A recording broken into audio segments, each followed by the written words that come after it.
RM15 juta dapur siswa, pastikan tiada mahasiswa ikat perut. Inisiatif Dapur Siswa di bawah Kementerian Pendidikan Tinggi KPT diharap dapat memastikan tiada mahasiswa khususnya golongan kurang berkemampuan terpaksa mengikat perut akibat tekanan kewangan. Peruntukan RM15 juta bagi program itu dilihat sebagai bukti keprihatinan kerajaan madani terhadap pelbagai aspek kehidupan rakyat termasuk kesukaran yang dialami sebahagian mahasiswa di institusi pengajian tinggi IPT. Timbalan Presiden Majlis Perwakilan Pelajar MPP Universiti Sains Malaysia USM Muhammad Afiq Hasraf Hazli 22 tahun menyifatkan peruntukan untuk program Bank Makanan Dapur Siswa sebagai langkah signifikan dalam mengekalkan kebajikan asas pelajar. Isu kebajikan makanan bukan perkara kecil dan baharu, ia sangat dekat dengan mahasiswa. Inisiatif ini menunjukkan keprihatinan terhadap realiti yang dihadapi pelajar, khususnya mereka yang terkesan dengan tekanan kewangan dan peningkatan kos sara hidup. Kami menyambut baik usaha ini kerana inisiatif ini sedikit sebanyak membantu mahasiswa memastikan mereka tidak perlu memilih antara kelangsungan hidup dan komitmen akademik, katanya ketika dihubungi bernama.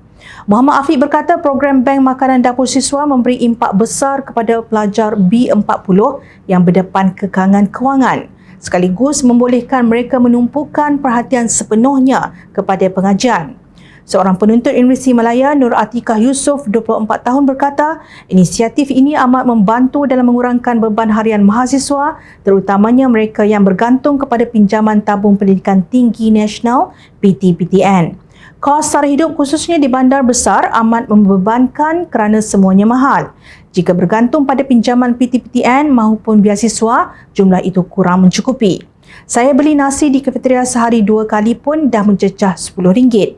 Itu harga minimum. Jika nak kurangkan lagi, terpaksa ikat perut, katanya pula di petik media perpaduan. Sementara itu, penuntut USM Wan Muhammad Syafiq Wan Hamid 24 melihat peruntukan itu sebagai langkah positif kerajaan dalam menunjukkan keprihatinan terhadap kebajikan pelajar kurang berkemampuan, terutama dalam mendapatkan makanan yang mencukupi. Majoriti mahasiswa tidak mempunyai pendapatan tetap, jadi kemudahan makanan percuma atau pada harga rendah ini berjaya meringankan beban mereka. Sebelum ini, saya pernah mendapat kemudahan bank makanan. Apa yang saya lihat semuanya positif kerana makanan yang diperolehi sihat dan berkhasiat, ujarnya. Beliau turut mencadangkan agar pendedahan mengenai dapur siswa diperluas supaya lebih ramai mahasiswa yang memerlukan dapat meraih manfaat selain menambah stok makanan melalui kerjasama dengan pihak swasta. Selain itu, seorang ibu Hasina Anwar 66 tahun turut menyokong inisiatif dapur siswa sebagai langkah yang sangat baik dalam membantu meringankan beban anaknya yang sedang melanjutkan pengajian di universiti. Dia berkata keluarganya tergolong dalam kategori B40 dan asnaf, maka inisiatif tersebut amat membantu daripada segi kewangan. Perdana Menteri Datuk Seri Anwar Ibrahim ketika berucap pada Majlis Perhimpunan Bulanan bersama Warga Jabatan Perdana Menteri bagi bulan Januari dan Amanat tahun 2026 pada Isnin mengumumkan peruntukan RM15 juta bagi pelaksanaan inisiatif Dapur Siswa di bawah KPT.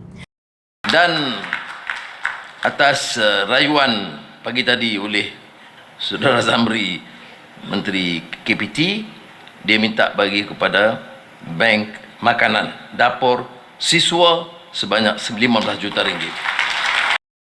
Pelaksanaan inisiatif makanan percuma dan bank makanan ini adalah antara usaha kerajaan untuk mengurangkan isu pelajar yang memerlukan bantuan makanan serta memastikan kebajikan mereka terbela sepanjang menuntut ilmu di Menara Gading. Syabas dan tahniah Kerajaan Madani, terima kasih kepada Datuk Seri Anwar Ibrahim dan para jemaah menteri yang bertungkus lumus menjalankan tugasan dan bekerja dengan penuh tanggungjawab demi rakyat dan negara tercinta. Jom channel berharap semoga dengan adanya bantuan inisiatif Dapur Siswa ini, beban para siswa dan siswi dapat dikurangkan dan bakal meringankan lagi tekanan mereka. Ingat, rakyat sentiasa memahati.